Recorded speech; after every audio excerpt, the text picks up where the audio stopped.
C'est l'événement du week-end pour les catholiques du monde entier. Dimanche, Jean XXIII et Jean-Paul II vont être canonisés place Saint-Pierre à Rome. Un événement planétaire qui sera suivi par des centaines de millions de téléspectateurs. À Lyon, la messe sera retransmise sur écran géant dans la cathédrale Saint-Jean à partir de 9h30.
En 1977, Franco Bellegrandi, camérier secret du pape, écrivit un livre accablant pour l'homme qui se fit appeler Jean XXIII.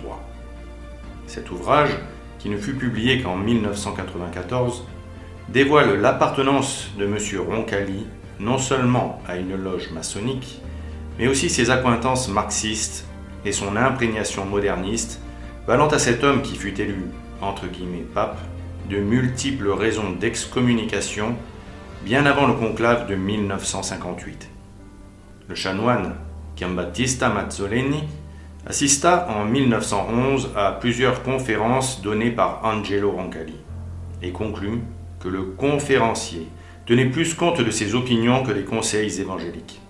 En outre, il fut atterré de l'exposé de Don Roncalli sur le mariage catholique, présenté comme sanctification du plaisir sexuel. Sa doctrine était si douteuse qu'en 1912, sa nomination à la chaire d'histoire de l'Église du séminaire romain se heurta à un veto. L'intervention du Saint-Office contre ce professeur à la doctrine si peu orthodoxe mit fin brusquement aux fonctions d'enseignant qu'Angelo Roncalli exerçait au séminaire de Bergame. Il était apparu que le prêtre, en plus de sa doctrine douteuse, entretenait une relation épistolaire avec un prêtre moderniste excommunié, malgré l'interdiction qu'en avait fait le souverain pontife Saint Pie X. Ce saint pape combattit fermement durant tout son pontificat le modernisme, dont il disait qu'il était l'égout collecteur de toutes les hérésies. Très lucide sur la situation de l'Église et sur la présence de clercs hérétiques, sa sainteté disait « Les artisans d'erreur, il n'y a pas à les chercher aujourd'hui parmi les ennemis déclarés. Ils se cachent. Et c'est un sujet d'appréhension et d'angoisse très vive, dans le sein même et au cœur de l'Église, d'autant plus redoutable qu'ils le sont moins ouvertement. » Le Saint-Père mit tout en œuvre pour démasquer et excommunier ces vipères. Mais certains, prudents comme des serpents, se tapirent dans l'ombre pour attendre leur heure. Quoi qu'il en soit, en 1907, 3 mois après que l'encyclique Pascendi fut publiée, l'abbé Roncalli donna une conférence publique qui ne passa pas inaperçue. Tout en ayant l'air d'approuver l'encyclique, l'abbé rendait un vibrant hommage à la curiosité intellectuelle, à la libre critique et à la remise en question des connaissances sans aucune restriction. Angelo Roncalli raconte lui-même dans son journal qu'il rencontra Saint Pie X en novembre 1908. Il l'entendit à cette occasion adresser une ferme mise en garde contre le modernisme et ses funestes conséquences. Et voici ce qu'il retint de cette mise en garde du Saint Pontife. Certainement saint, mais pas pleinement parfait, en ce qu'il se laissait envahir par l'inquiétude et se montrait si angoissé. Le biographe d'Angelo Roncalli constata qu'en 1914, le moderniste n'hésita pas à mentir pour se disculper, puis qu'il fit comme s'il avait oublié cette histoire. Accusé d'avoir lu l'œuvre de l'historien moderniste Monseigneur Duchesne, mise à l'index, il se dit prêt à récuser sous la foi du serment les accusations portées contre lui. Je n'ai jamais lu plus de 15 à 20 pages, et même là, très rapidement, du premier volume de l'histoire ancienne de l'église de Duchesne. Je n'ai jamais vu les 2 autres volumes. Je n'ai donc pas lu une seule ligne de l'histoire de Duchesne, traduite par Turki, que je n'ai jamais eu entre les mains, qui n'a jamais figuré dans ma bibliothèque, ce qui était faux. Et ce ne fut pas le seul mensonge que son biographe épingla. Dans son journal, Angelo Roncalli écrivit aussi le 15 septembre 1962. Sans y avoir pensé auparavant, j'ai prononcé dans une première conversation avec mon secrétaire d'État, le 20 janvier 1959, les mots de concile écuménique, de synode diocésain et de refonte du code de droit canon. Et ceci, sans que j'aie fait là-dessus une hypothèse ou un projet quelconque. Le premier à être surpris de cette suggestion que je faisais, ce fut moi-même, alors que personne ne m'en avait jamais donné la moindre idée. Peter Hebblethwaite nomma cette affirmation « réorganisation inconsciente de ses souvenirs », car Angelo Roncalli ne pouvait tout simplement pas prétendre que l'idée d'un concile lui fût subitement inspirée. Son biographe rappela que Monseigneur Ruffini en eut déjà l'idée en 1939. Cette idée avait donné lieu à une étude préliminaire, mais le pape Pie XII, prudent, jugeant que le contexte ne se prêtait pas à la tenue d'un concile, ne s'arrêta pas à cette proposition. Or, 2 jours seulement après son élection, Jean XXIII se fit apporter les archives du projet. Un autre témoignage assez inattendu sur le sujet mérite d'être cité, même si son auteur fut un occultiste avéré et qu'il faut donc être circonspect au sujet de ses déclarations. Il s'agit de celui de l'économiste Jean-Gaston Bardet, qui écrivit en 1961. En ce qui concerne le concile, j'ai écrit au cardinal Roncalli, ancien nonce à Paris dont j'étais le conseiller, à la date du 14 août 1954, pour lui annoncer son élection future et lui demander un rendez-vous pendant les vacances à son pays natal en vue d'étudier son premier travail, le concile. Et je précisais, voudriez-vous réfléchir sur tout cela, car il n'y aura pas de temps à tergiverser.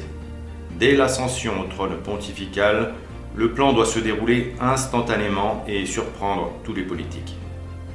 Angelo Roncalli aurait considéré cet homme comme victime d'une hallucination grave et dangereuse.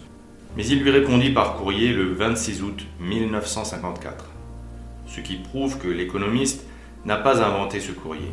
Jean-Gaston Bardet s'obstina, voulant absolument que le cardinal écoutât ce qu'il avait à lui dire pour qu'il se mette au travail. Il vint à Venise et réussit à rencontrer le « cardinal ». Il lui répéta alors de vive voix ses prédictions, lui assurant, selon Capovilla, que son pontificat serait marqué par des interventions doctrinales et des réformes disciplinaires. En janvier 1955, Angelo Roncalli fit allusion aux révélations de Jean-Gaston Bardet dans une lettre à sa sœur Maria. Un fou de français, qui a des révélations et un don de double vue, a été jusqu'à me dire le nom que je prendrai quand on me choisira comme pape. Des fous. Ce sont des fous. Enfin, toujours au sujet du concile, Desmond O'Grady, ancien correspondant du Vatican pour le Washington Post, rapporta que lorsqu'il était stationné à Istanbul en 1944, Angelo Roncalli fit un sermon au sujet d'un concile qui se tiendrait dans la période après-guerre. Mais pour en revenir au parcours d'Angelo Roncalli, signalons qu'il partit à la guerre comme infirmier avec le grade de sergent. 2 ans après l'armistice, en 1920, son signalement comme moderniste et progressiste le poursuivait. Il fut transféré à Rome pour y travailler, bien encadré, aux œuvres pontificales de la propagation de la foi. Mais à Rome, au lieu de rentrer dans le rang, il apprit au contraire à mieux dissimuler son modernisme, pour ne pas être officiellement excommunié.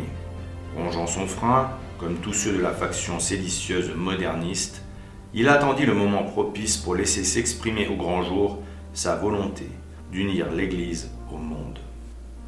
Sa duplicité lui permit de devenir évêque, quand suite à un sermon contre le régime fasciste, le gouvernement italien réclama son éloignement de Rome. Le pape Pie XI le nomma alors visiteur apostolique en Bulgarie, en février 1925, et le fit consacrer archevêque le 3 mars. Il resta 10 ans dans les Balkans où, selon Franco Bellegrandi, il fut initié Rose-Croix. Il écrivit « À l'époque du Concile, fut répandue chez les pairs une publication circonstanciée qui accusait d'illégitimité l'élection de Jean XXIII parce que voulue par la franc-maçonnerie et qui indiquait Roncalli comme appartenant à cette secte depuis les années de sa nonciature en Turquie.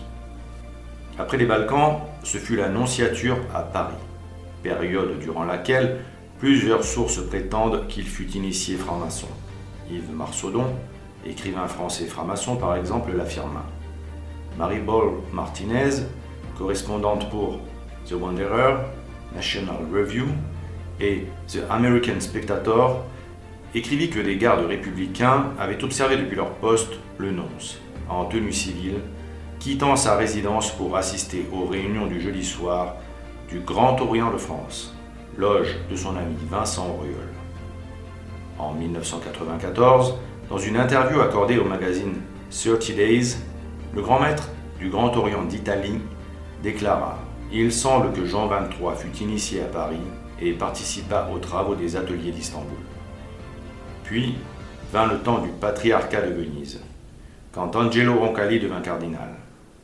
En février 1957, il y exhorta les fidèles à accueillir les socialistes de toute l'Italie qui tenaient leur 32e congrès à Venise.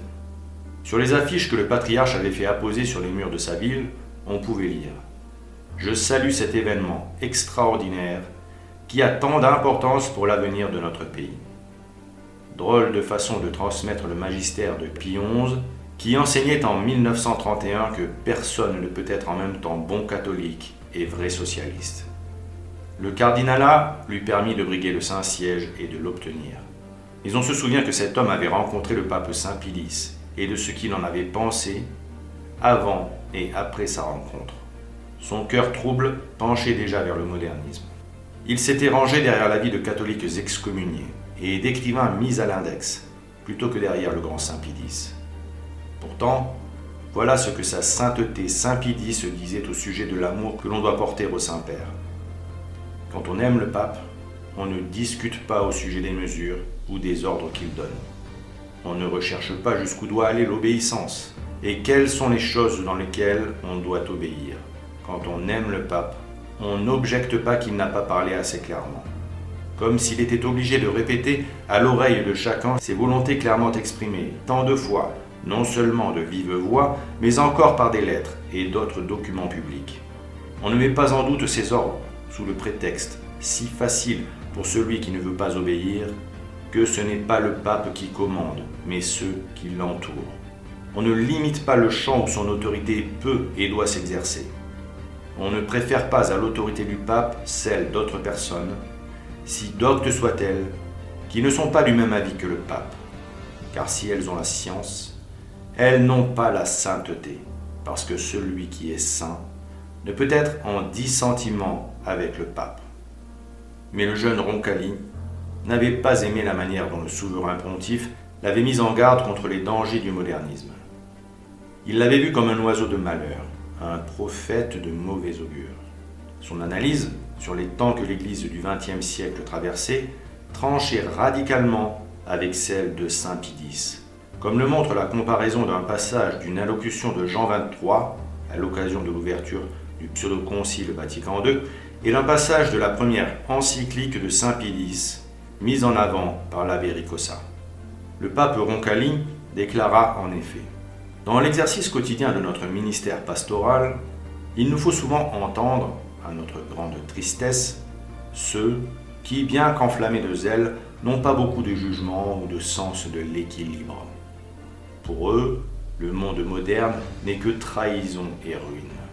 Ils prétendent que cette époque est bien pire que les précédentes, et l'histoire est pourtant la grande maîtresse de cette vie. Ils se conduisent comme si l'ère des précédents conciles œcuméniques avait vu le triomphe parfait de l'idée et de la cause chrétienne, et comme si la liberté religieuse n'avait jamais été comprise dans le passé. Nous nous sentons obligés de dire notre désaccord avec ces prophètes de malheur qui ne font qu'annoncer des catastrophes, comme si la fin du monde était imminente.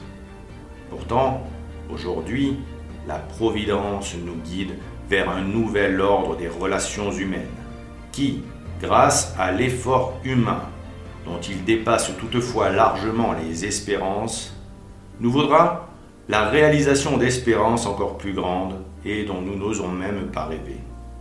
De cette façon, les oppositions humaines elles-mêmes peuvent conduire au bien même de l'Église.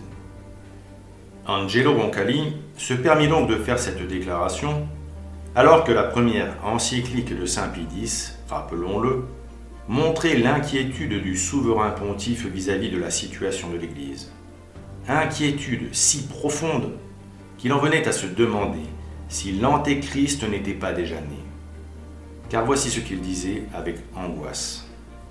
En outre, et pour passer sous silence bien d'autres raisons, nous éprouvions une sorte de terreur à considérer les conditions funestes de l'humanité à l'heure présente. Peut-on ignorer la maladie si profonde et si grave qui travaille en ce moment, bien plus que par le passé, la société humaine, et qui, s'aggravant de jour en jour et la rongeant jusqu'aux moelles, l'entraîne à sa ruine. Cette maladie, vénérable frère, vous la connaissez, c'est à l'égard de Dieu l'abandon et l'apostasie, et rien, sans nul doute, qui mène plus sûrement à la ruine. Selon cette parole du prophète, voici que ceux qui s'éloignent de vous périront. De nos jours, il n'est que trop vrai. Les nations ont frémi, et les peuples ont médité des projets insensés contre leur Créateur. Et presque commun est devenu ce cri de ses ennemis: retirez-vous de nous. De là, des habitudes de vie tant privées que publiques, où nul compte n'est tenu de sa souveraineté.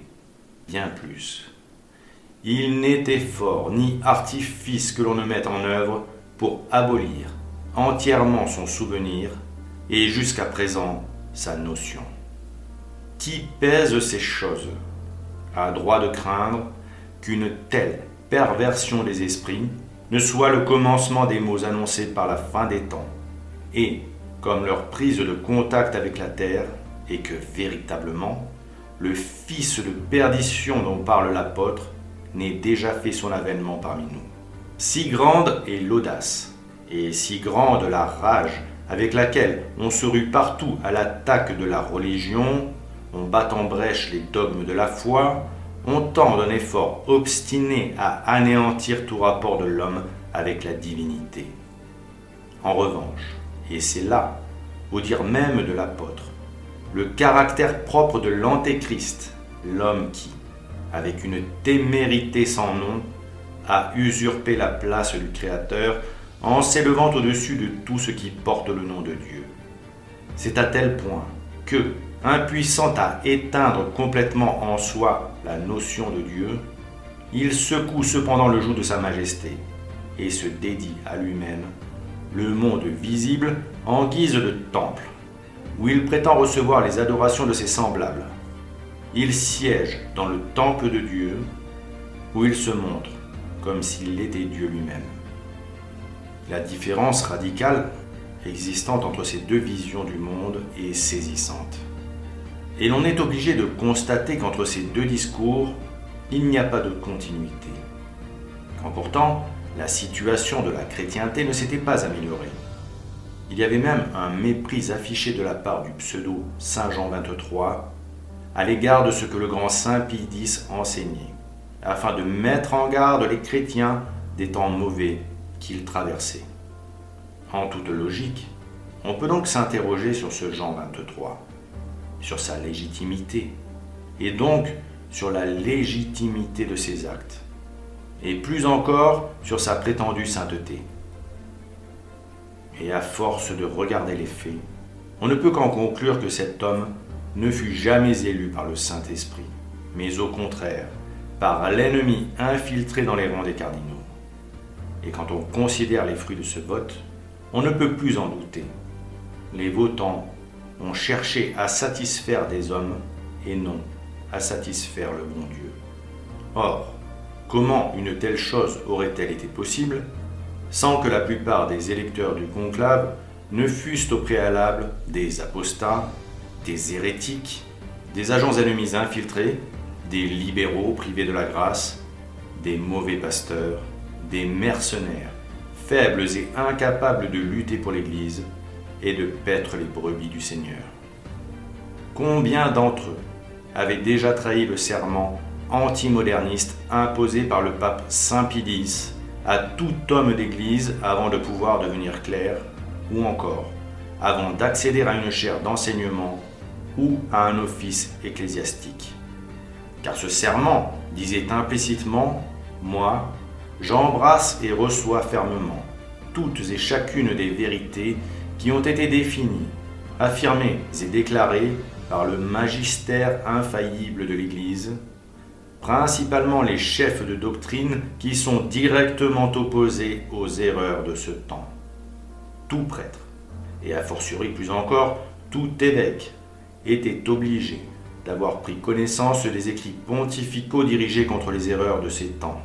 Sinon, comment aurait-il pu s'engager à embrasser et à recevoir fermement chacune des vérités définies, affirmées et déclarées dans l'encyclique Mirarivos et dans le syllabus, éléments essentiels de la lutte contre les hérésies modernistes. De plus, à cette époque, les futurs clercs devaient aussi jurer « Je me soumets aussi avec la révérence voulue, et j'adhère de tout mon cœur à toutes les condamnations, déclarations, prescriptions qui se trouvent dans l'encyclique Pacendi et dans le décret Lamentabili. » Quel prêtre pouvait donc, à cette époque, être supposé n'avoir pas eu connaissance au minimum des deux écrits antimodernistes du pape Saint Pie X, quand par serment, il s'était engagé à adhérer de tout son cœur à toute condamnation, déclarations et prescriptions se trouvant dans ces encycliques. Certainement pas Angelo Roncalli, qui avait été suspecté par le Saint-Office et qui avait dû se justifier. Il connaissait très bien tous ces textes pontificaux anti-libéraux et antimodernistes cités par Saint Pie X dans son Motu Proprio Sacrorum Antistitum, texte qui heurtait sa sensibilité moderniste. Et on peut sans crainte affirmer que c'est en pleine conscience et en pleine connaissance de cause qu'il a désobéi au magistère de l'Église, en dissimulant d'abord la nature hérétique de ses convictions, puis de son apostasie. En conséquence, c'est par son impiété et par sa ruse qu'il réussit à monter sur le trône de Saint-Pierre pour entreprendre sous couvert de réforme la destruction planifiée de l'Église par l'institution d'une doctrine libérale et moderniste, combattue depuis longtemps par les vicaires du Christ. Il était de ces hommes dont le pape Saint Pie X se disait « Nous n'avons plus à lutter comme au début avec des sophistes, s'avançant couverts de peau de brebis, mais avec des ennemis déclarés et cruels, ennemis du dedans, qui, ayant fait un pacte avec les pires ennemis de l'Église, se proposent la destruction de la foi. Nous parlons de ces hommes qui, chaque jour, s'élèvent audacieusement contre la sagesse qui nous vient du ciel. Ils s'arrogent le droit de la réformer, comme si elle était corrompue. Ils prétendent la renouveler, comme si le temps l'avait rendue hors d'usage. Ils veulent en augmenter le développement et l'adapter aux caprices, aux progrès et aux commodités du siècle, comme si elle était opposée non pas à la légèreté de quelques-uns, mais au bien même de la société. En aucun cas, un prince de l'Église n'aurait dû voter pour un homme aussi suspect qu'Angelo Roncalli, mais les 2/3 des cardinaux s'y résignèrent. Pourtant, ces électeurs prétendirent œuvrer au nom de Dieu. Ils avaient même demandé l'inspiration du Saint-Esprit, comme le veut le rite. Mais selon les dires du cardinal Siri, celui qui fut véritablement désigné fut évincé sous la menace. Évincé. Et il refusa la charge pontificale sous la menace. et dans ce moment historique, capital pour l'avenir de l'Église, les autres cardinaux ne firent rien. Aucun d'eux ne se dressa pour lancer l'anathème sur ceux qui osaient profaner la sainteté du conclave. Aucun d'eux ne quitta le conclave qui tournait à la farce. Non, les cardinaux ne firent rien. Et non seulement ils se turent sur ce scandale, mais en plus, ils jurèrent de garder le secret comme le font les conspirateurs et les francs-maçons. Pourtant, les menaces suffisaient à annuler le conclave. Et cette seule raison, indépendamment de tout autre motif, suffit à rendre l'élection d'Angelo Roncalli invalide. Ainsi, les cardinaux, qui avaient vocation de diffuser la vérité, la scellèrent et plongèrent l'Église dans les ténèbres une première fois en 1958. Puis ils recommencèrent quelques années plus tard, non seulement lors des conclaves suivants, mais plus encore au moment où échut la date choisie par la Sainte Vierge pour la publication du troisième message de Fatima, qui très certainement mettait en garde l'Église contre l'offensive colossale qu'elle allait subir avec Vatican II. Ces cardinaux ont laissé Satan imposer à l'Église un faux chef, qu'ils ont ensuite laissé mener à bien les réformes perverses de Vatican II, sous couvert d'obéissance, tenus par leurs terribles secrets, pétrifiés par les conséquences que pourrait avoir la diffusion de leur infamie. Ils furent complices de la contre-Église et depuis, leur secte est une antichambre maçonnique où les décisions se prennent dans l'ombre. Ensuite, les événements s'enchaînèrent, de fausses nominations en fausses élections, de fausses réformes en fausses doctrines et de fausses consécrations en fausses ordinations. L'Église a été sabotée de l'intérieur par des agents pathogènes extérieurs qui se sont attaqués à tout ce qui était saint pour le rendre détestable aux yeux des catholiques désorientés et subjugués par les fausses doctrines du diable. Mais au fond, tout s'est joué en octobre 1958, lors du conclave d'où est sorti le candidat de la contre-église sous les hurrahs et les vivas de la foule, massée sur la place Saint-Pierre. Comment cela fut-il possible?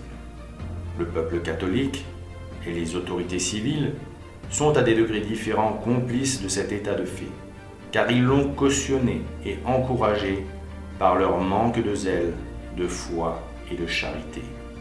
Et surtout par une attitude hypocrite à l'égard de Dieu, une attitude similaire à celle du faux prélat, parce qu'ils trouvaient avantage à l'acceptation du libéralisme et au relâchement des mœurs, tolérés, encouragés et provoqués par la contre-église post-Vatican II. Alors, puisqu'ils avaient consenti à voir s'asseoir sur la chaire de Saint-Pierre un imposteur, ils auraient à leur tête un exterminateur, un aveugle, qui les entraînerait derrière lui sur les chemins de la perdition. Ils renieraient la religion révélée et instaurée par Dieu. Ils apostasieraient massivement, se détacheraient du corps mystique du Christ en pratiquant un formalisme religieux teinté d'hérésie, un ersatz de religion que l'exterminateur, dans son extrême malice, leur donnerait pour les rassurer quant à leur éternité. Mais derrière une honnêteté de façade, basée sur une commode obéissance à des autorités abusant manifestement des droits que leur procuraient des fonctions usurpées, l'immense majorité des catholiques a renié les choix de la divine providence en se ralliant, sans restriction, au vote sacrilège du conclave. Ainsi s'est accomplie la prophétie du cardinal Pacelli, qui, avant de devenir Pie XII, le dernier pape avant la grande apostasie, avait déclaré « Je suis obsédé par les confidences de la Vierge à la petite Lucie de Fatima. Cette obstination de la bonne dame devant le danger qui menace l'Église, c'est un avertissement divin contre le suicide que représenterait l'altération de la foi dans sa liturgie, sa théologie et son âme.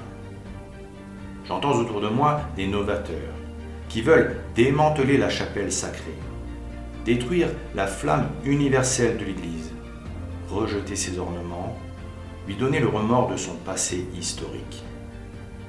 un jour viendra, où le monde civilisé reniera son Dieu, où l'Église doutera comme Pierre a douté.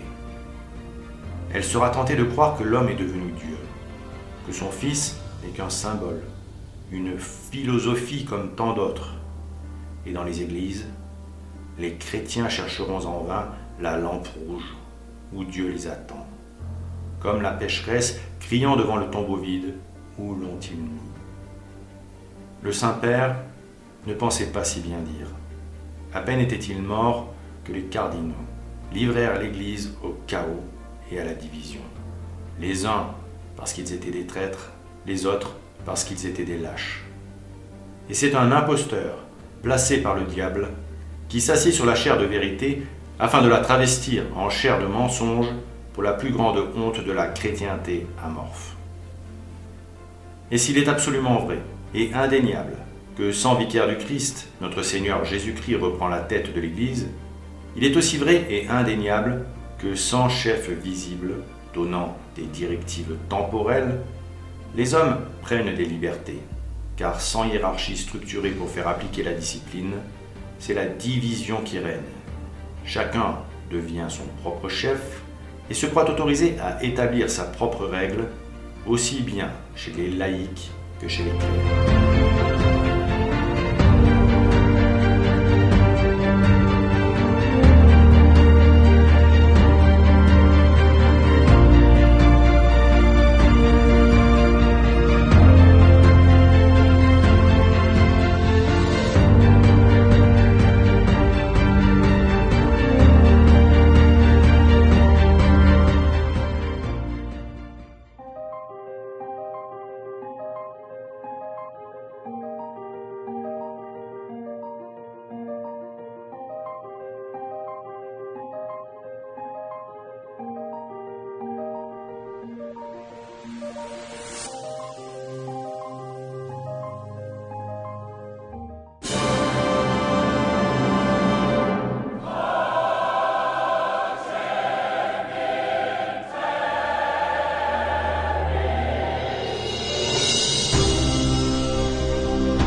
Angelo Roncalli profita de son faux titre de pape pour nommer de faux cardinaux qu'il choisit parmi les pires ennemis de l'Église, notamment Giovanni Battista Montini, que sa sainteté Pie XII avait écarté de la cardinalice pour ses accointances avec le régime communiste du RSS, et qui pourtant succéderait à Roncalli dans son rôle d'exterminateur.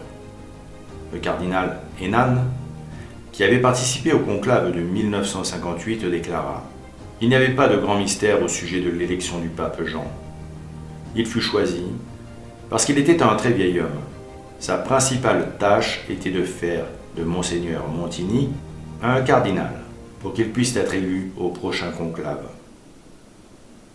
Mais il nomma aussi l'ignoble Franz Koenig, qui appartenait au clan libéral et qui se rapprocha des églises protestantes et des communautés juives, comme des partis de gauche. Acteur de premier plan lors du pseudo-concile de Vatican II, il fut chargé du dialogue œcuménique avec les églises orthodoxes, ainsi que des relations officielles et surtout officieuses avec les régimes communistes d'Europe de l'Est. L'antichrist Paul VI appellerait plus tard ce triste personnage à la présidence du tout nouveau Conseil pontifical pour le dialogue avec les non-croyants, englobant bien évidemment la franc-maçonnerie, avec qui Franz Koenig entamerait un dialogue officiel par le biais de Monseigneur Petzeril et du grand maître Simon de la Grande Loge de France. Et ce triste sire jouerait aussi un rôle clé dans l'élection de Karol Wojtyła, alias Jean-Paul II. Enfin, il ne faut pas oublier la nomination du non moins ignoble Augustino Bea, qui s'attaquerait aux saints évangiles, sous l'influence du Comité pour l'amitié judéo-chrétienne, afin d'œuvrer à la construction d'un œcuménisme interreligieux fangeux et qui serait la cheville ouvrière de la déclaration Nostra Aetate sur la liberté religieuse. Ce texte, ainsi que les autres textes de Vatican II, constituent les fondements d'une nouvelle fausse religion, prêchant l'hérésie du salut universel et préparant la fausse religion syncrétiste du noachisme, qui servira à l'établissement de la religion de l'Antéchrist. Ils furent fortement influencés par la pseudo-encyclique Pacem in Terris du funeste Jean XXIII. Œuvre diabolique, prônant des valeurs maçonniques, ce texte mis en musique par le compositeur juif Darius Milhaud constitue un modèle de propagande mondialiste. Tel John Lennon, chantant Imagine, Angelo Roncalli s'y adressait non pas aux catholiques, mais à tous les hommes de bonne volonté, citoyens d'une communauté universelle fantasmée qui ne devrait pas connaître de frontières. Soulignons au passage que le fait même que le tube planétaire d'Angelo Roncalli fut mis en musique par son ami juif Darius Milhaud contraste fortement avec les préconisations du pape Pie XII au sujet de la musique sacrée dans son encyclique Musicae Sacrae Disciplina, même si l'on doit considérer que cette œuvre musicale ne constitue pas en soi une œuvre de musique sacrée et pour cause. Rappelons tout de même l'enseignement de Pie XII sur le sujet, afin de mettre en avant l'étonnant choix que fit Angelo Roncalli en laissant un juif composer une musique qui accompagnerait son enseignement. Sa sainteté Pie XII déclarait en effet le 25 décembre 1955. C'est pourquoi l'artiste qui ne professe pas les vérités de la foi ou qui vit éloigné de Dieu dans sa mentalité et dans sa conduite ne doit en aucune manière toucher à l'art religieux. Il lui manque en effet cette sorte d'œil intérieur capable de lui montrer ce qui est requis par la majesté de Dieu et par son culte. Il ne peut espérer que ses œuvres, dépourvues de sens religieux, même si, éventuellement, elles révèlent l'homme qualifié dans son art et doué d'une certaine habileté technique, inspirent jamais cette piété et cette foi qui conviennent au temple de Dieu et à sa sainteté, et par conséquent soient dignes d'être admises dans les édifices sacrés par l'Église, gardienne et maîtresse de la vie religieuse. L'inspiration d'un tel artiste ne conviendrait pas aux œuvres de Dieu. C'est l'enseignement que l'on doit retenir du dernier vicaire du Christ. En revanche, elle conviendrait parfaitement à un discours où la franc-maçonnerie trouverait des points de convergence avec ses propres discours, car évidemment, c'est le même esprit mauvais qui les inspirait. Par exemple, l'importance qui devait être donnée à l'organisation d'une communauté mondiale, si impérieusement réclamée par les exigences du bien commun universel, ou l'importance du respect de la dignité humaine, ainsi que la nécessité d'affirmer les droits de l'homme, étaient des thèmes typiquement maçonniques, qui se retrouvaient pourtant désormais au cœur des préoccupations de la secte usurpatrice post-Vatican II, et dont le leader qui succéderait à Angelo Roncalli, son poulain Giovanni Battista Montini, ferait adhérer l'État du Vatican à l'ONU et prônerait une journée mondiale de la paix, non pas au nom du Christ, mais au nom des hommes, journée annonciatrice des funestes journées d'assises pour la paix mondiale, construite par les serviteurs matérialistes de l'ange déchu Mammon, qui appartenait au cœur des trônes gardiens de la paix du Christ. Le 11 avril 1963, jeudi de la Semaine Sainte, cette caricature d'encyclique donnait aussi des lettres de noblesse au communisme, pour la plus grande satisfaction des soviétiques. On peut souligner que le chapitre 5 de ce document fut imprimé aux frais du Parti communiste italien et diffusé à des millions d'exemplaires. L'invitation au dialogue avec les marxistes y était explicite, comme le souligna Franco Bellegrandi, toujours dans son livre Nikita Roncalli, en mettant en avant ces passages de l'encyclique. Il est donc possible que tel homme, aujourd'hui privé des clartés de la foi ou fourvoyé dans l'erreur, se trouve demain, grâce à la lumière divine, capable d'adhérer à la vérité. Si, en vue de réalisations temporelles, les croyants entrent en relation avec des hommes que des conceptions erronées empêchent de croire ou d'avoir une foi complète, ces contacts peuvent être l'occasion ou le stimulant d'un mouvement qui mène les hommes à la vérité. De même, on ne peut identifier les fausses théories philosophiques sur la nature, l'origine et la finalité du monde et de l'homme avec des mouvements historiques fondés dans un but économique, social, culturel ou politique, même si ces derniers ont dû leurs origines et puisent encore leur inspiration dans ces théories. Une doctrine, une fois fixée et formulée, ne change plus, tandis que des mouvements ayant pour objet les conditions concrètes et changeantes de la vie ne peuvent pas ne pas être largement influencés par cette évolution.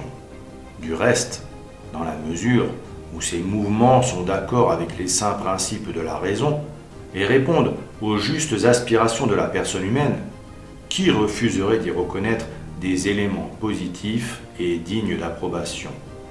Il peut donc arriver par conséquent que certaines rencontres au plan des réalisations pratiques, qui jusqu'ici avaient paru inopportunes ou stériles, puissent maintenant présenter des avantages réels ou en promettre pour l'avenir. Le résultat de ces affirmations ne se fit pas attendre. Franco Bellegrandi le décrit ainsi.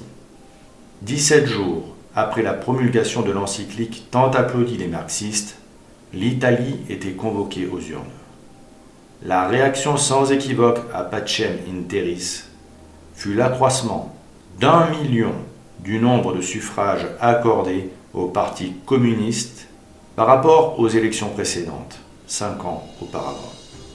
La détente entreprise à l'Est, l'audience accordée par Roncalli à Adjoubey, journaliste époux de la fille de Nikita Khrouchtchev, premier secrétaire du Parti communiste de l'Union soviétique, la publication de l'encyclique 17 jours avant l'échéance électorale, telles furent les 3 formidables offensives de l'escalade roncallienne qui ont bouleversé l'équilibre politique en Italie et se sont répercutées dans toute l'Europe comme le premier, long et rugissant coup de tonnerre annonciateur d'une tempête. Le 21 avril 1903, le secrétaire général du Parti communiste britannique, John Golan, devant les caméras de télévision, affirma quant à lui que l'encyclique Pacem in Terris l'avait surpris et réjoui, qu'il avait par conséquent exprimé sa plus sincère satisfaction au récent 28e congrès du parti. De plus, soulignons que dans ce texte polémique, Angelo Roncalli déclarait au chapitre 14 que « Chacun a le droit d'honorer Dieu suivant la juste règle de la conscience et de professer sa religion dans la vie privée et publique, faisant par là allusion à la liberté religieuse condamnée par le magistère de l'Église. Car l'Église a toujours enseigné que nul n'a le droit d'honorer de faux dieux, ni en privé, ni en public. Et quand un théologien du Saint-Office, le père Chiappi, dit à Angelo Roncalli que son encyclique Pacem in Terris contredisait l'enseignement des papes Grégoire XVI et Pie IX sur la liberté religieuse, il répondit avec désinvolture « Je ne serai pas offensé par quelques tâches du moment que la plus grande partie brille. » Incroyable. Mais ce n'est pas tout. Soulignons par ailleurs que que dans cette composition farfelue, Angelo Roncalli souligna entre autres absurdités l'importance des droits de l'homme et proclama le droit à l'immigration, droit humain, qui serait fondé sur l'idée d'une fraternité universelle. Tout homme a droit à la liberté de mouvement et de séjour à l'intérieur de la communauté politique dont il est citoyen. Il a aussi le droit, moyennant des motifs valables, de se rendre à l'étranger et de s'y fixer. Jamais l'appartenance à telle ou telle communauté politique ne saurait empêcher qui que ce soit d'être, comme membre de la famille humaine, citoyen de cette communauté universelle où tous les hommes sont rassemblés par des liens communs. Ce que déclarait le frère Roncalli était loin de ce qu'écrivait 10 ans plus tôt le pape Pie XII sur l'immigration. En effet, dans la Constitution apostolique Exsul Familia Nazaretana, publiée le 1er août 1952, le Saint-Père évoquait lui aussi un droit naturel à l'immigration, mais nuançait ainsi son propos. La domination de chaque nation, bien qu'elles doivent être respectées, ne peut être exagérée au point que, si un endroit quelconque de la terre permet de faire vivre un grand nombre d'hommes, on en interdira, pour des motifs insuffisants et pour des causes non justifiées, l'accès à des étrangers nécessiteux et honnêtes, sauf s'il existe des motifs d'utilité publique à peser avec le plus grand scrupule. Sa sainteté Pie XII évoquait donc le droit des hommes honnêtes et nécessiteux de trouver un endroit libre sur terre pour pouvoir vivre de leur travail. Le Saint-Père était précis dans ses paroles. Il exprimait clairement ses idées afin qu'elles ne soient pas sujettes à diverses interprétations. Angelo Roncalli, au contraire, déclarait que tout homme a le droit à la liberté, moyennant des motifs valables, formulation assez floue et ambiguë, pour laisser libre cours à toutes les interprétations. Chacun peut interpréter ces paroles selon sa sensibilité, ce qui est un signe évident que ces paroles ne sont pas inspirées par le Saint-Esprit. D'ailleurs, pour conclure sur ce document lamentable, on voit très nettement que dans Pacem in Terris, la liberté est très largement revendiquée, ainsi que le sentiment de l'existence d'une communauté fraternelle universelle de citoyens et, en filigrane, un souhait d'égalité des droits. Liberté, égalité, fraternité. Le compte est bon. Voici les 3 notions si chères aux francs-maçons français que le Suprême Conseil de France a choisi d'en faire sa devise. Or, comment l'association de ces 3 notions peuvent-elles se retrouver dans un texte supposé avoir été inspiré par le Saint-Esprit car écrit par le vicaire du Christ? Sans doute parce que M. Roncalli a largement fréquenté les loges françaises quand il fut nonce à Paris, et qu'il fut un digne héritier de Voltaire, Diderot et de leurs frères maudits. Ce fut même l'un d'entre eux, le président socialiste Vincent Auriol, athée notoire, affilié au Grand Orient de France, qui lui remit sa barrette de cardinal au nom d'un privilège attribué au roi de France, tombé en désuétude sous le régime de la République. Même s'il est vrai qu'à de très rares occasions, certains présidents français l'avaient encore utilisé avant la séparation de l'Église et de l'État. Alors pourquoi solliciter cet honneur, si ce n'était pour désigner le frère qui serait bientôt le futur candidat des loges à la prochaine élection pontificale? Le symbole du futur « pape » à genoux devant les fils de la Révolution fut très fort. Fait notoire, le 15 janvier 1953, lors de cette mascarade, le président Auriol en profita pour déclarer « Vos expériences passées vous avaient permis d'apprécier l'action de la France dans le monde et vous avez disposé, de longue date, à comprendre les grandes traditions de tolérance et de justice qui ont toujours été l'honneur de notre nation et qui devraient unir, après la solennelle exhortation de Léon XIII, toutes les familles spirituelles françaises autour de la République. Le message de sa sainteté Léon XIII était déformé et utilisé à des fins perfides. Une fois de plus, les francs-maçons mentaient pour justifier la République démoniaque en utilisant l'Église comme ils l'avaient fait lors de la colonisation. Cette fois, ils brodaient sur le mythe du ralliement du pape Léon XIII. Et le traître en soutane, Angelo Roncalli, laissait dire, puisqu'il était là pour saboter les institutions de l'Église de l'intérieur et contribuer à la destruction des sacrements. Notons d'ailleurs qu'une fois sur le trône de Saint-Pierre, il changea les rubriques du bréviaire et du missel, qu'il ordonna la suppression des prières prescrites pour la fin de la messe par sa sainteté Léon XIII, afin de lutter contre l'action de Satan et des anges apostats, et tout particulièrement la supplique à Saint Michel Archange, prière qu'avaient vivement recommandé le pape Saint Pie X et le pape Pie XI, et que Léon XIII avait écrite suite à sa vision de l'offensive que le démon s'apprêtait à mener pour détruire l'Église avec la permission de Dieu. Et pour que l'on saisisse bien la signification de cette suppression, lors de la vision de sa sainteté Léon XIII, le diable avait demandé 75 à 100 ans pour agir et avoir plus de pouvoir sur ceux qui se mettraient à son service. Or, la vision eut lieu en octobre 1884 et Angelo Roncalli fut élu en octobre 1958, soit dès le début de la 75e année qui suivit la vision. Il supprima aussi la lecture du dernier évangile, le début de l'évangile selon saint Jean, qui jadis était connu pour sa puissance et tant aimé des chrétiens qu'il le posait sur la tête des malades pour les guérir et qui est utilisé lors des exorcismes. Quoi d'étonnant donc à ce que la franc-maçonnerie, la compagnie de Satan, se félicita qu'avec Vatican II, un certain esprit du Concile avait mis fin à la prétention de Rome à proclamer la vérité et avait converti l'Église à un culte de l'homme qui la rendait compatible avec la maçonnerie.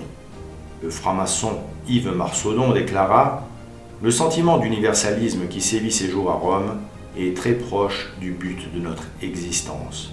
De tous nos cœurs, nous soutenons la révolution de Jean XXIII. » L'encyclique Pacem in Terris a même été louée par la franc-maçonnerie comme étant un document maçonnique.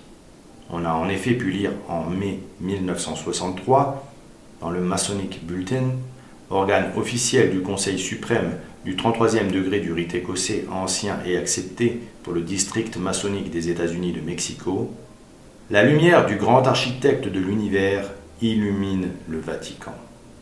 De manière générale, l'encyclique Pacem in Terris, adressée à tous les hommes de bonne volonté, a inspiré confort et espoir.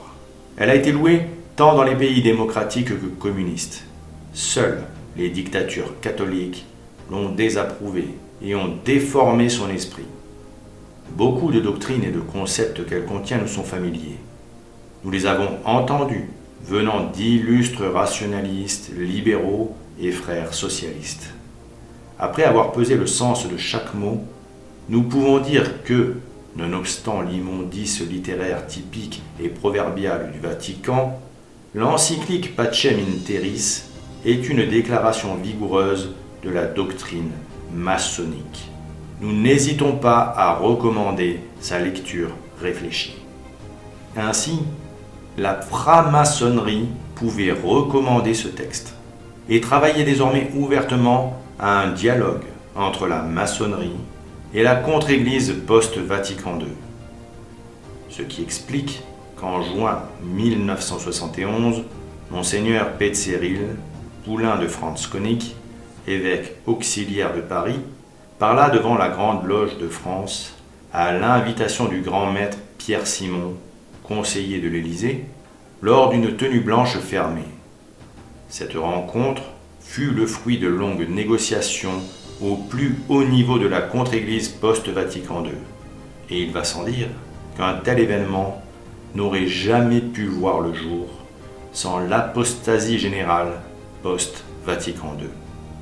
Au sujet de cette rencontre historique, le grand maître Pierre Simon livra d'ailleurs la conclusion suivante. Ce soir, une étape historique est franchie, celle de la rencontre. Nous ne savons pas de quoi demain sera fait, mais parce que nous nous sommes vus, nous pouvons espérer que certaines incompréhensions pourront tomber, et que même si des oppositions devaient apparaître ici ou là entre nous, elles n'engendreraient plus ni haine ni mépris, mais qu'elles seraient au contraire surmontées, parce que nous avons su, au-delà de nos différences, nous connaître, nous respecter et apprendre à nous aimer. C'est pourquoi les francs-maçons de la Grande Loge de France gardent une profonde reconnaissance à l'évêque auxiliaire de son éminence le cardinal archevêque de Paris pour la visite et les propos dont il les a honorés ce soir. Ils souhaitent qu'avec l'Église catholique romaine, selon les signes qui viennent d'en être annoncés, de même qu'avec les autres églises, les autres confessions, les autres philosophies, tous les hommes de raison véritable s'enrôlent dans le parti du sens contre celui de l'absurde, ce qui revient à dire, dans notre langage maçonnique, travaillent à la gloire du grand architecte de l'univers. Quelque temps après cette rencontre si prometteuse pour la franc-maçonnerie, qui voyait son image réhabilitée par un évêque, comme l'avait été celle du communisme par le pape Roncalli, qui engloba catholiques et marxistes dans la catégorie des hommes de bonne volonté, le médecin franc-maçon se vanta d'avoir concocté la libéralisation de l'avortement dans les loges. Quel bon frère pour les catholiques.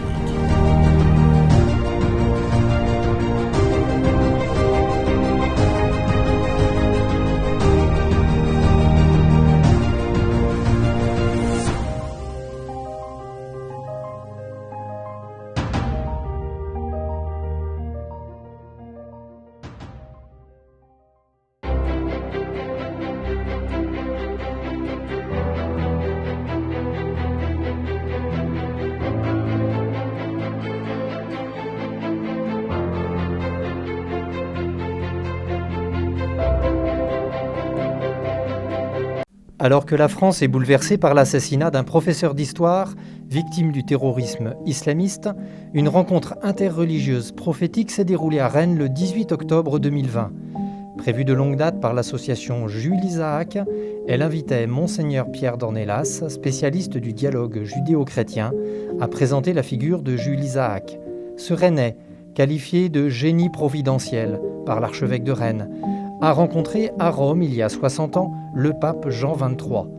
Ce rendez-vous historique a influencé l'évolution de l'Église catholique sur le judaïsme, entre autres lors du Concile Vatican II. Monseigneur Dornelas a analysé le combat de Jules Isaac, né en 1877 et mort en 1963. Cet historien français, inspecteur général de l'instruction publique, a systématiquement démonté les interprétations erronées de la Bible qui conduisaient à la haine des Juifs. Comme historien, comme professeur d'histoire, il a opéré une preuve que selon les évangiles, il n'y a aucune raison pour un chrétien d'être antisémite. Bonjour, c'est comme nouveau directeur du service national des relations avec le judaïsme que je viens vers vous. Le service national des relations au judaïsme, vous le savez, est né dans la dynamique du Concile Vatican II. Et au moment du Concile Vatican II, il y a eu un texte extrêmement important, Nostra Aetate, qui évoque le lien spirituel entre chrétiens et juifs. Et c'est le rappel de l'importance de nos racines juives. Alors aujourd'hui, je viens évoquer les fêtes d'automne, et en particulier Rosh Hashanah. Lors de la fête, au moment des offices, les uns et les autres portent un vêtement blanc, aussi bien les rabbins que les fidèles. De même, à l'issue de la fête, on se souhaite Shana Tova, bonne année, et également on offre des mets sucrés pour signifier la douceur que l'on souhaite aux uns et aux autres. Dans les 10 jours qui suivent, on se prépare à Yom Kippour, le grand pardon. C'est un moment de pénitence, de relecture, d'introspection. Et puis, après Yom Kippour, c'est la fête des cabanes, Sukkot. Et on conclut les fêtes d'automne par un moment très important aussi qui est le don de la Torah, la joie d'accueillir la parole de Dieu. Et qu'ainsi par l'enseignement, il faut un redressement du christianisme. Oui, il me semble que ce professeur d'histoire, Jules Isaac, rend un hommage appuyé à tous les professeurs d'histoire et singulièrement à celui que nous pleurons et qui a enseigné ce que nous pouvons appeler un redressement de tout ce qui peut être quelque chose d'erroné et qui conduit à la haine. À l'issue de la conférence, Jean-Léon Cohen, vice-président et fondateur du groupe Jules Isaac de Rennes, a remis à Monseigneur Pierre Dornelas une médaille représentant Jules Isaac.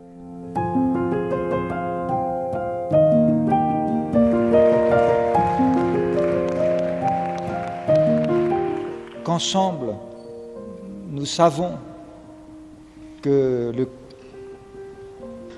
le programme, si je peux dire, de notre sainteté, c'est « Tu aimeras ton prochain comme toi-même ». Ensemble. Alors c'est un fait. Le 28 octobre 1958, Angelo Roncalli usurpa le trône de Saint-Pierre et prit le nom de Jean XXIII. Nom d'un antipape déposé par le Concile de Constance en 1415. Il convoqua rapidement le Concile Vatican II et, en juin 1960, il nomma le père Bounini, de sinistre mémoire, secrétaire de la commission liturgique préparatoire du Concile.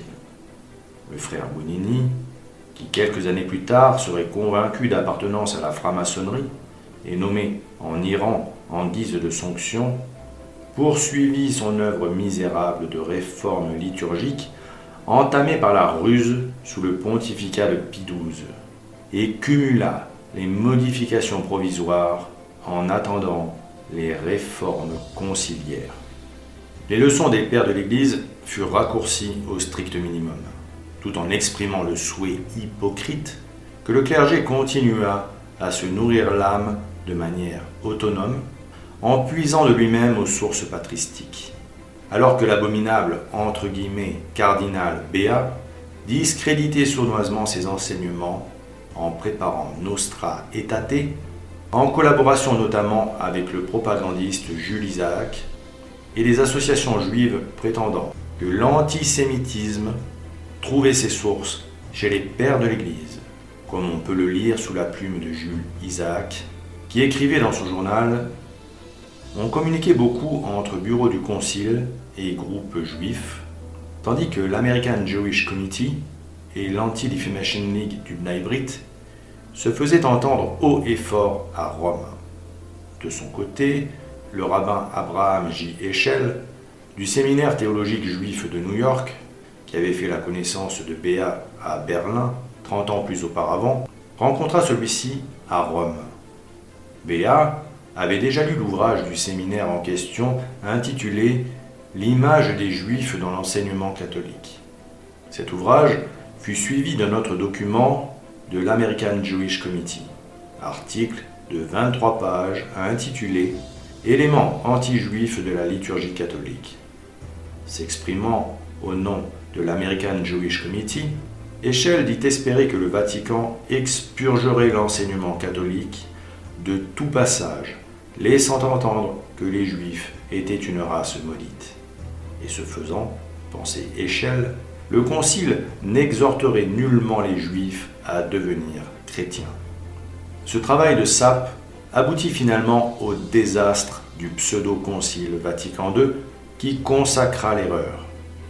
Ce triomphe écrasant du mensonge marqua le début d'une véritable idolâtrie au cœur même du peuple de Dieu, dans les enceintes sacrées que sont les églises, les chapelles et les cathédrales, construites par nos pères pour honorer le Dieu très haut. Cette victoire fut si facile que les suppôts de Satan furent même étonnés de ne pas trouver de résistance en face d'eux. Il s'avéra qu'ils avaient si bien préparé le terrain que malheureusement, l'épiscopat dans sa très large majorité, pour ne pas dire dans sa quasi-intégralité, était d'une manière ou d'une autre moralement corrompu et en accord avec au moins une des erreurs combattues par sa sainteté Pie IX dans son syllabus et par le pape Saint Pie X dans son encyclique Pacendi Domini Gregis sur les erreurs du modernisme. Monsieur Joseph Rodi, dans un article bien connu intitulé How the Jews Change Catholic Thinking, publié dans Look Magazine le 26 janvier 1966, affirma que le meilleur espoir que l'Église de Rome ne soit pas perçue à nouveau comme complice de ce génocide réside dans le 4e chapitre de sa déclaration sur les relations de l'Église avec les religions non chrétiennes, Nostra Aetate, que le pape Paul VI a érigé en loi vers la fin du Concile Vatican II. À aucun moment du discours qu'il a prononcé depuis le siège de Pierre, le pape n'a parlé de Jules Isaac. Mais quelques années après, Charles de Provenchère, archevêque d'Arles, a peut-être exposé en toute clarté le rôle d'Isaac en déclarant « C'est un signe des temps qu'un laïc, et même un laïc juif, ait été à l'origine d'un décret du Concile. » Cela a de quoi interpeller n'importe quel catholique soucieux de connaître le mal qui frappe la catholicité et l'inciter à s'intéresser à ce Jules Isaac, historien français, auteur, à la suite d'Albert Mallet, de célèbres manuels d'histoire usuellement appelés Mallet et Isaac. Jules Isaac fut un pionnier des amitiés judéo-chrétiennes, notamment à travers sa participation active aux travaux de la conférence de Sélisberg, qui aboutit à des préconisations pour enseigner une religion catholique débarrassée de ses germes antisémites. Joseph Rodi, l'auteur de l'article précédemment cité, nous apprend que Jules Isaac fut un éminent historien, membre de la Légion d'honneur et inspecteur des écoles en France. 3 bonnes raisons, en définitive, de se méfier de cet homme. Surtout quand on se penche sur ce que Léon de Poncin dit de lui. C'est après la disparition de son épouse et de sa fille, mortes en déportation, qu'il consacra les 20 dernières années de sa vie à une étude critique des relations entre judaïsme et christianisme, et qu'à cette fin, il écrivit 2 ouvrages importants. Jésus et Israël, publié la première fois en 1946, puis en 1959, et Genèse de l'antisémitisme, publié en 1948 et de nouveau en 1956. Dans ces 2 livres, Jules Isaac critique férocement les enseignements chrétiens, les déclarant avoir été la source de l'antisémitisme, et il prêche, ou pour être plus exact, il exige la purification et l'amendement de ces doctrines bimillénaires. Sitôt après la fin de la guerre, il commença d'organiser au plan national et international des réunions suivies par des sympathisants catholiques favorables à ses arguments. Jules Isaac fonda alors la première association d'amitié judéo-chrétienne, aidé en cela par le grand rabbin de France et son adjoint, Jacob Kaplan, et les personnalités juives Edmond Flegg et Léon Algazi. Leurs amis catholiques comme Henri Marou, Jacques Madol, Jacques Nantais et leurs amis protestants comme le professeur Lovski et Jacques Martin. Les statuts de l'association excluaient toute tentative de conversion réciproque parmi ses membres. Celle-ci fut rapidement suivie de la création d'associations similaires à Aix-en-Provence, Marseille, Montpellier, Nîmes, Lyon et pour finir à Lille, où Jules Isaac s'assura l'aide d'une religieuse de la congrégation de Don Bosco et le soutien du cardinal Liénard. En 1949, il établit le contact avec le clergé de Rome et par cette entremise put obtenir une audience privée de Pie XII devant laquelle il plaida en faveur du judaïsme, demandant au pape de bien vouloir faire examiner les 10 points de Sélisberg. Dans son panégyrique, Joseph Rodi déclare lui aussi qu'en 1949, le pape Pie XII reçut brièvement Jules Isaac, sans pour autant prêter attention aux jérémiades de l'historien sur le prétendu rôle de la religion catholique dans la persécution des Juifs. Car cet affabulateur, inspiré par le démon, présentait l'enseignement catholique, le Saint-Évangile de Saint Matthieu et l'interprétation des textes inspirés des pères de l'Église comme source de l'antisémitisme. Thèse impie et mensongère qui ne put bien évidemment trouver aucun crédit chez le Saint-Père, défenseur et garant du dépôt de la foi. En revanche, M. Rodi nous informe, toujours dans le même article, que l'homme eut beaucoup plus de succès en 1960 auprès du « cardinal Béat » de sinistre mémoire et de l'imposteur Roncalli, qui n'hésitèrent pas, à la demande du président franc-maçon de la République maçonnique française, Vincent Auriol, qui avait remis sa barrette de cardinal à Roncalli quand il était nonce à Paris, qui n'hésitèrent pas donc à dérouler le tapis rouge devant cet ennemi déclaré de l'Église, prétendant travailler au développement d'une chimérique amitié judéo-chrétienne et qui n'hésitait pas à écrire ceci le 10 juin 1960. L'ambassadeur français au Vatican, à la demande du président Vincent Auriol, a donc officiellement demandé une audience auprès du pape, audience qui fut facilement obtenue. Il faut toutefois prendre en compte la difficulté et l'audace de ce projet. Le problème de l'enseignement catholique que j'attaquais est infiniment plus complexe que celui de la liturgie. Ce problème touchait, sinon les principaux dogmes de foi, au moins une tradition millénaire produit des pères de l'Église depuis Saint Jean Chrysostome à Saint Augustin. J'avais pleinement conscience qu'il s'agissait là d'un véritable tour de force et que j'aurais à éviter bien des embûches. À tour de rôle, Béat et Roncalli écoutèrent avec bienveillance ces lamentations insanes et prirent ses dires sur ce qu'il appelait l'enseignement du mépris, si ce n'est pour des paroles d'évangile, du moins pour un manuel d'instruction à l'égard des autorités catholiques. Pourtant, les prétentions de Jules Isaac étaient limpides. Son témoignage de la rencontre est éloquent. J'essayais d'exposer ma requête concernant l'enseignement de l'Église sur le judaïsme, et avant tout en exposant ses fondements historiques. Mais comment faire comprendre à quelqu'un, en quelques minutes, ce que fut ce ghetto spirituel, dans lequel l'Église avait progressivement enfermé le vieil Israël, en plus de l'enfermer dans un ghetto physique. Il existe aujourd'hui un contre-courant purificateur qui grandit de jour en jour. Toutefois, de récentes études ont montré que l'enseignement du mépris demeurait encore.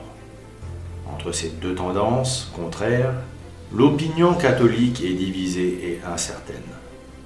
C'est pourquoi il est indispensable qu'une voix au sommet de la hiérarchie, la voix de la tête de l'Église, indiqua à tous la bonne direction et condamne l'enseignement du mépris dans son essence antichrétienne.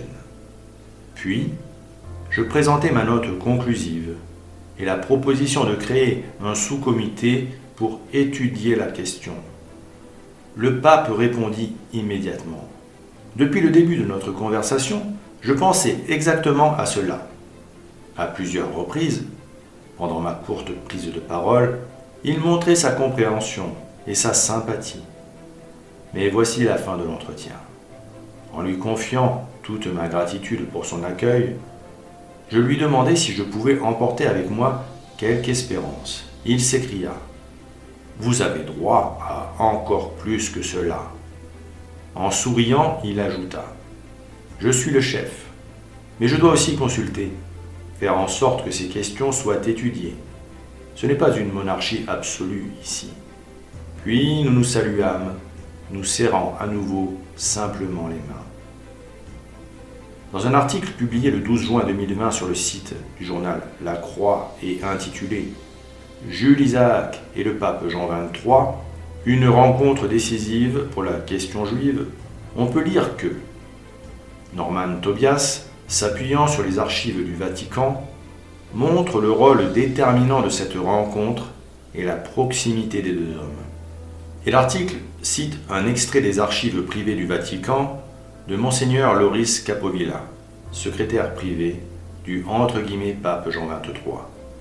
Il est vrai que jusqu'à ce jour-là, Jean XXIII n'avait pas pensé que le concile eût également à s'occuper de la question juive et de l'antisémitisme. Mais depuis ce jour-là, il ne cessa de s'en occuper. Norman Tobias conclut que si Jules Isaac n'était pas intervenu, la question d'un texte sur les relations de la religion chrétienne avec la religion juive dont elle est issue n'aurait probablement pas été inscrite à l'ordre du jour du concile. C'est aussi ce qu'affirmera un père du concile, Monseigneur de Provenchère, faisant référence au paragraphe 4 intitulé « La religion juive » de la déclaration conciliaire Nostra Aetate lors d'une conférence de l'amitié judéo-chrétienne d'Aix-en-Provence. Je crois pouvoir affirmer qu'à l'origine de ce texte, il y a la démarche de M. Isaac. Sans doute est-ce un signe des temps qu'un texte conciliaire ait été inscrit par un pape au programme d'un concile œcuménique, ait été étudié, discuté, adopté par plus de 2000 évêques à la demande d'un laïc et d'un laïc qui n'était pas chrétien. Et ce journal, soi-disant catholique, d'écrire cette déclaration assez incroyable.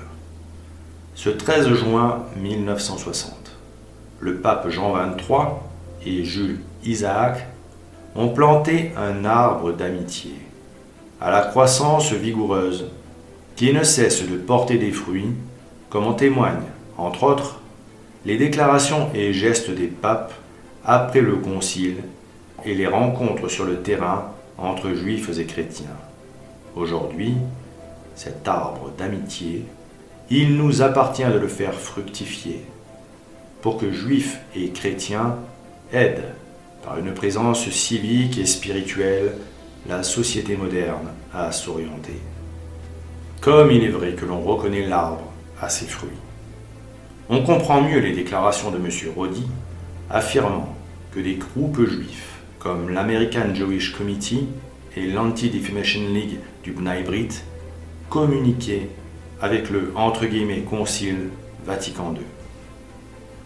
Le cardinal Maran Béat fut le premier président du Conseil pontifical pour la promotion de l'unité des chrétiens, département de la Curie romaine fondé en 1960. Son but est de participer à l'œcuménisme interreligieux. Son premier président, Agostino Béat, fut nommé directement par le pape Jean XXIII. Le conseil est divisé en deux sections. Une pour les relations avec les communautés issues de la Réforme et une autre pour les églises particulières d'Orient.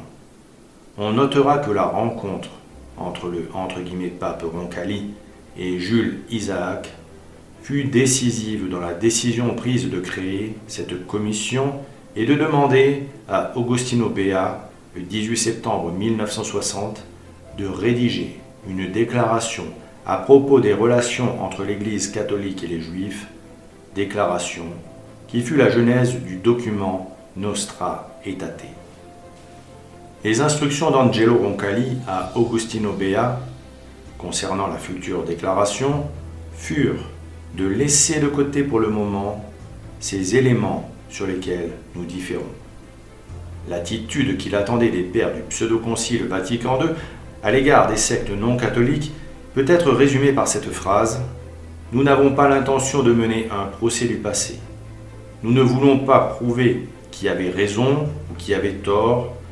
Tout ce que nous voulons dire, c'est rassemblons-nous, mettons fin à nos divisions. » Ce qui sous-entendait qu'au minimum les torts étaient partagés et que l'Église catholique avait sa part de responsabilité, notamment dans les schismes.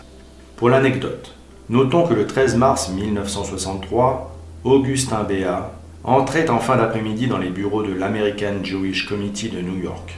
Il était là pour donner des réponses aux membres de ce comité qui voulait notamment savoir ce que contiendrait la déclaration sur les Juifs, alors à l'étude, dans le cadre du Concile Vatican II, déclaration qui deviendrait Nostra Aetate. Béat était l'interlocuteur officiel du Vatican apostat avec les milieux sionistes juifs américains et français. Son rôle est parfaitement exposé dans le mémorandum du 17 novembre 1961, rédigé par les éminences du American Jewish Committee. Il était chargé d'écouter et de répondre à leurs doléances pour la modification des éléments considérés comme antisémites dans la doctrine et la liturgie catholique. On peut d'ailleurs souligner que dès 1959, le pape Roncalli fit enlever la mention juif perfide de la liturgie. Mais pour en revenir à son homme de paille, Augustino Béat, il n'était pas officiellement autorisé à répondre aux questions des organisations juives. Mais toujours, selon M. Rodi, il prit sur lui de déclarer « D'une manière générale, les Juifs sont taxés de déicide et une malédiction est censée peser sur eux, avant de démentir l'une et l'autre accusation. Car, affirma-t-il, même dans les comptes rendus des évangélistes, seuls les chefs des Juifs, se trouvant alors à Jérusalem, et un tout petit groupe seulement de leurs partisans, réclamèrent à grands cris la condamnation de Jésus. En revanche, leurs coreligionnaires et contemporains, alors absents, n'étaient impliqués en rien dans le déicide, pas plus que les générations de Juifs non nés. Le perfide Béat avait bien retenu la leçon de la déclaration de Seelisberg, et il osait dire le contraire de ce qu'il est écrit dans l'Évangile, car il y est bien écrit, et tout le peuple répondit, que son sang retombe sur nous et sur nos enfants. Or, ce témoignage terrible de la malédiction appelée par les Juifs sur eux et sur leurs enfants, selon les directives du Conseil pour l'amitié des chrétiens et des Juifs, le cardinal Béat le niait, prétendant, comme le préconise le point 8 de la déclaration, qu'il n'y avait pas de malédiction, car cet apôtre du salut universel, comme tous les sectaires de la contre-église post-Vatican II, prétendait qu'en mourant, le Christ avait prié pour leur pardon et que sa prière est plus forte que la malédiction. Sans aucun doute, Angelo Roncalli partageait les convictions de son coreligionnaire, car juste avant sa mort, il composa la prière suivante pour les Juifs. Nous réalisons aujourd'hui combien nous avons été aveugles à travers les siècles, et combien nous n'avons pas apprécié la beauté du peuple élu, ni les caractéristiques de nos frères chéris. Nous sommes conscients que nous avons la divine marque de Caïn placée sur notre front. Au cours des siècles, notre frère Abel était à terre, saignant et en larmes par notre faute. Seulement parce que nous avions oublié votre amour, pardonnez-nous notre condamnation injustifiée des Juifs. Pardonnez-nous de ce qu'en les crucifiant, nous vous avons crucifié pour la seconde fois. Pardonnez-nous. Nous ne savions pas ce que nous faisions. Baruch Tenenbaum, professeur juif, activiste de gauche, promoteur des initiatives interreligieuses et de la première visite d'un pape à Jérusalem, déclara d'ailleurs au sujet de la fausse canonisation d'Angelo Roncalli « C'est évident pour moi, sans aucun doute. Jean XXIII a été le meilleur pape de l'histoire pour le peuple juif. Il n'aurait pas pu faire plus qu'il n'a fait. Et il a fait des choses tellement extraordinaires. Je suis ravi qu'il soit déclaré saint, même si la béatification ne me touche pas en tant que juif. Enfin, rappelons cette déclaration hallucinante d'un franc-maçon paru au Mexique, pays où les Cristeros avaient été persécutés et assassinés par les francs-maçons, dans El Informador du 4 juillet 1963. La Grande Loge d'Occident mexicaine des maçons libres et acceptés, à l'occasion de la mort de Jean XXIII, fait part de sa tristesse pour la disparition de ce grand homme qui révolutionna les idées, les pensées et les formes de la liturgie catholique romaine. Ses encycliques Mater et Magistra et Pacem in Terris ont révolutionné les concepts favorisant les droits de l'homme et la liberté. L'humanité a perdu un grand homme. Et nous, les francs-maçons, reconnaissons ses principes élevés, son humanitarisme et qu'il fut un grand libéral. C'est cela que je tenais à dire en formant les vœux les plus ardents pour la santé du Très Saint-Père et pour la prospérité et la gloire de notre Église catholique.